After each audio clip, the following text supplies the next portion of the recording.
Hi you guys, it's Amanda with Healthy House on the Block, and I am here with another weekly tip, weekly blog post, talking about creating a healthy house without the added stress or the added overwhelm.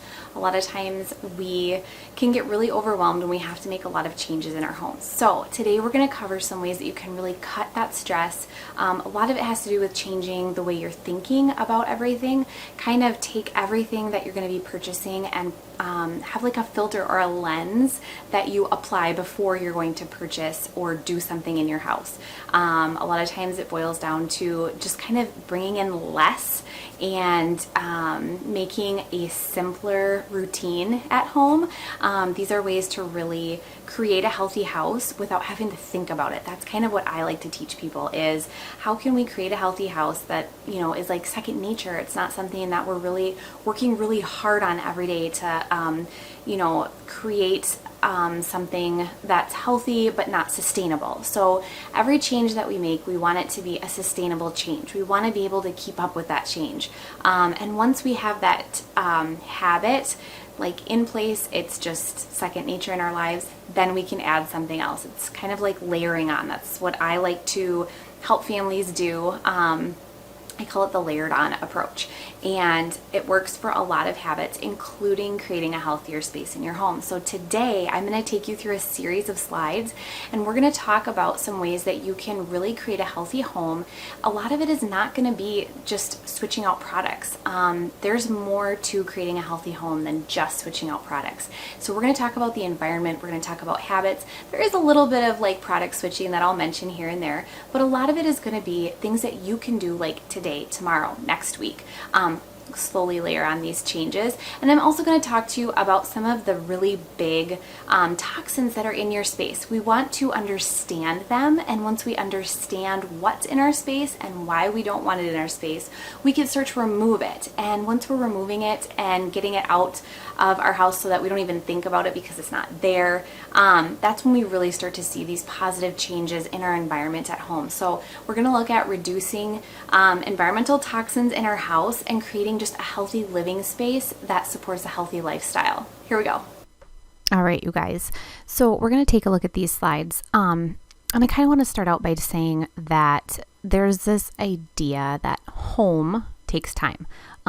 It's the idea kind of that your home doesn't change overnight to be exactly what you envision. And it's the idea that slowly making changes and improvements one by one will eventually add up to the home you've been dreaming about and wanting.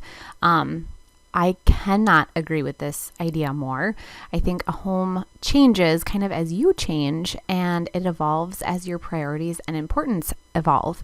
In my own home journey, it's still a process. In fact, I'm still improving and changing things with each new day. I think that the beauty of the journey that takes us from what we envision to what we make a reality in our homes is that along the journey, we can pivot or change depending on what we learn or what may become important to us that isn't now. So if you overhaul your home and your home habits in a short period of time, you kind of run the risk of being able to not sustain. So you'll be not sustain those changes, or you kind of find out later on that there's either a different or better option for what you were doing. I think sometimes we kind of let the panic overwhelm us into thinking we need to change our indoor spaces and healthy lifestyle immediately, like kind of in a sweeping fashion. But I really think if we can just step back from the stressed, overwhelmed feeling and come up with a level-headed plan to reduce toxins in our home, we can give ourselves an advantage of going through the work and the process, because I think that's a big part of it. As a healthy home expert myself, I'm always looking for new ways to help and inspire and motivate families to stick with healthy lifestyle changes and healthy habits for their home. I found that changing a few key mindsets and embracing the process are beneficial to permanently removing environmental toxins from the home. The journey of creating a truly healthy house in terms of products, habits, and materials is a long process. However, I think that the parts of the journey there are parts of the journey that can be like very swift and quick. But the ultimate goal is a lifestyle that supports a healthy home space so that it's second nature to our healthy lifestyle. It kind of starts with reducing environmental toxins and then building on healthy habits and changes to support those. So we're going to just kind of jump in here. Let's see. So first, let's take a look at why it matters to your health. So I'm going to go through a series of toxins that are in your home. They're the big ones. First and foremost, I think that knowledge is power, and this is no exception in a healthy house.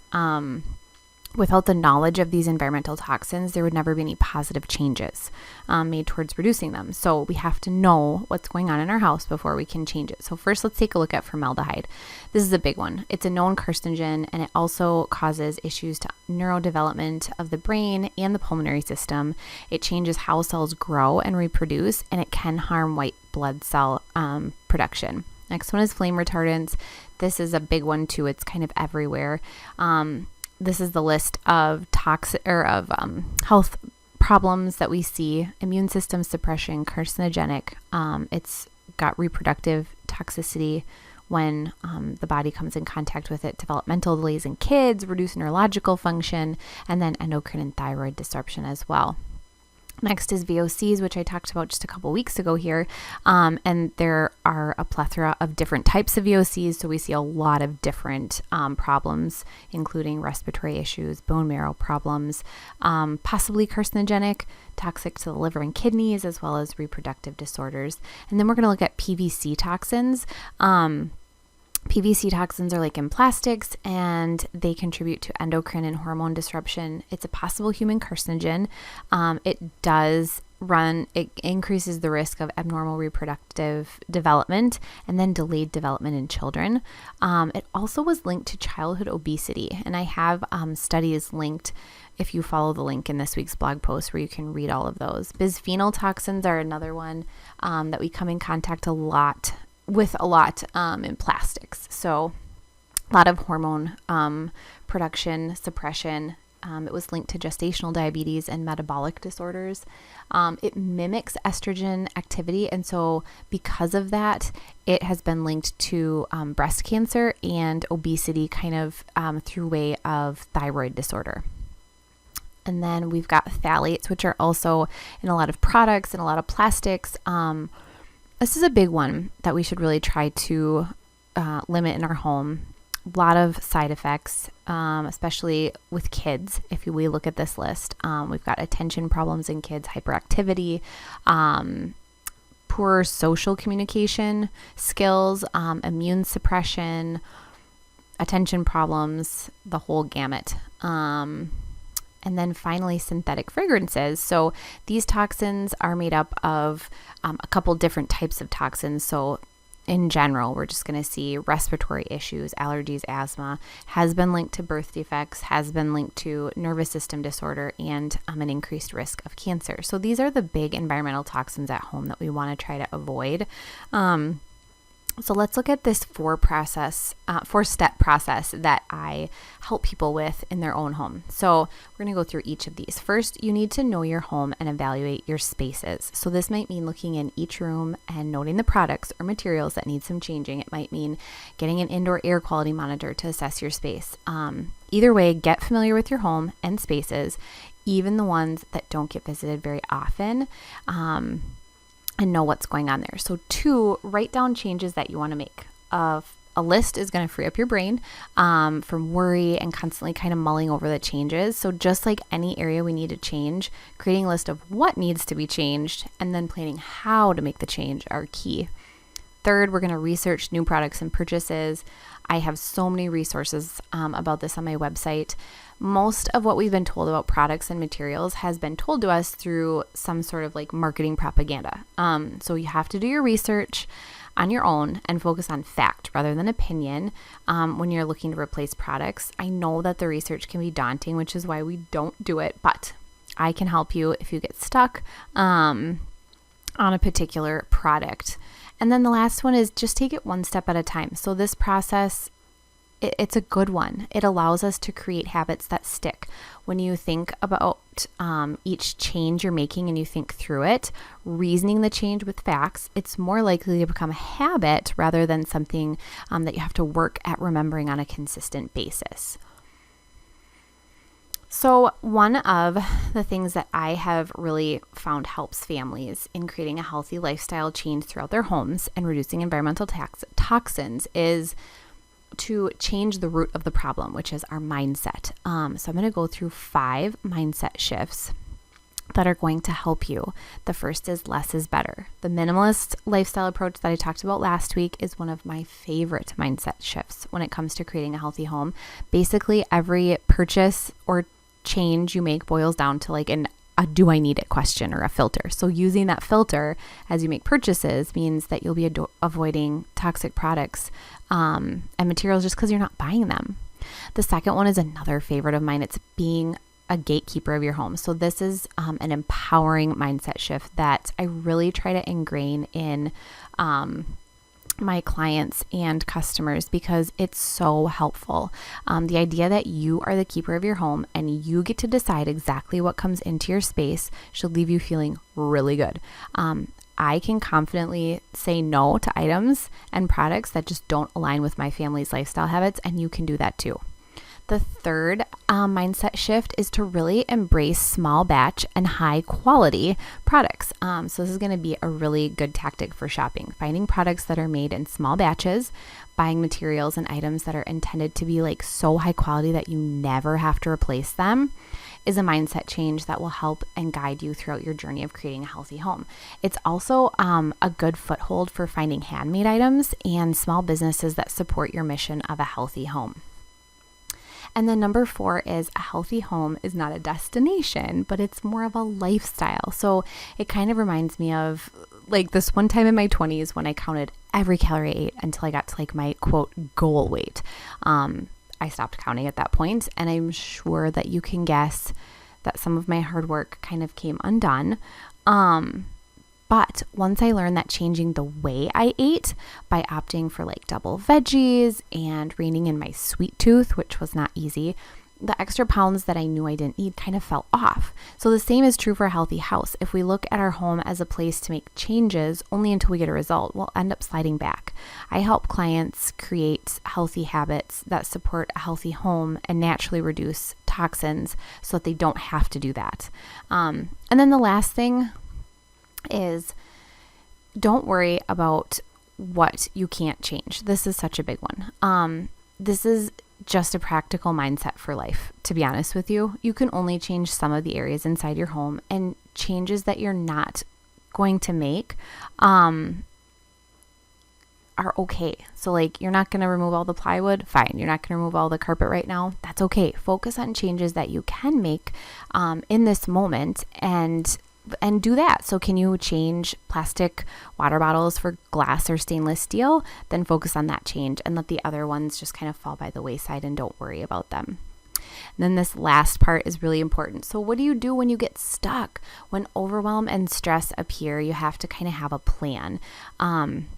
So remember that creating a truly toxin-free home is virtually impossible. We have toxins and chemicals in our world. They're here to stay. It's why I want to help you with some like a simple plan to change your home without overwhelming you. I don't want you to have that overwhelm of not knowing where to start or the stress of negative health effects burdening you. So first, let's see here. We're going to talk about what you can do in the meantime. So diluting your indoor air is the biggest thing you can do. And I'm going to give you 4 steps to diluting your indoor air. This means that you're reducing environmental toxins in your air without changing your products and materials inside your house. So first, open your windows as much as possible. This is going to allow toxins to become diluted with fresh air on a regular basis. Second, we want to run our HVAC or HVAC fans, vented fans, and ceiling fans. This is going to help the air move around. It's going to draw some air outside. It's going to push it around your house so that you don't have areas of highly concentrated toxins. Third one is really fun. dust and vacuum. Dust contains toxins and chemicals from our furniture, our carpet, cleaning products, and our shoes. By removing the dust from your home, you're actually removing toxins that have built up in these particles. And if dust is disturbed, then it can be inhaled or ingested, allowing the particles into our bodies and bloodstream. So it's really important. And then the last thing is filter and purify your indoor air if possible. So if you have an option to add a filter to your HVAC system, get a high quality material like carbon to reduce at least some of the toxins that build up in your air. And then you can also invest in an air purifier. I recommend Medify Air.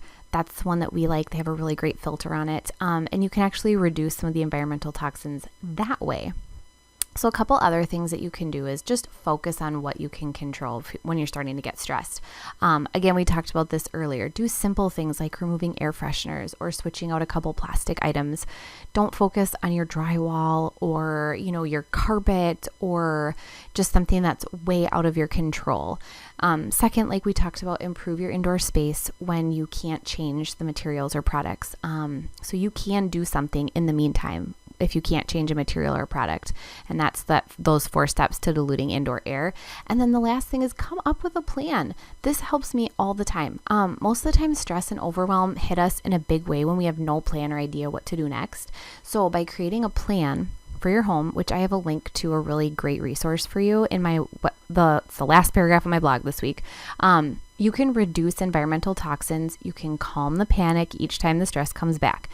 Once you have a plan created, you can just kind of fall back on it and not only see what you can do next to make a big change, but it's also such a good reminder to see where you've come and how much you've changed and how much you've improved your indoor space.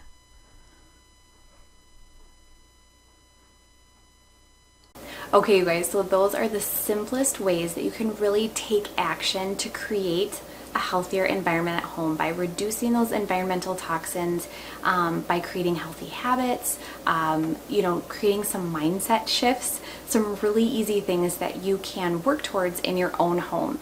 If you guys have any questions, please feel free to leave a comment or send me an email. Thank you so much for watching, and I will be back again next week with another Healthy House tip to creating a healthier indoor space.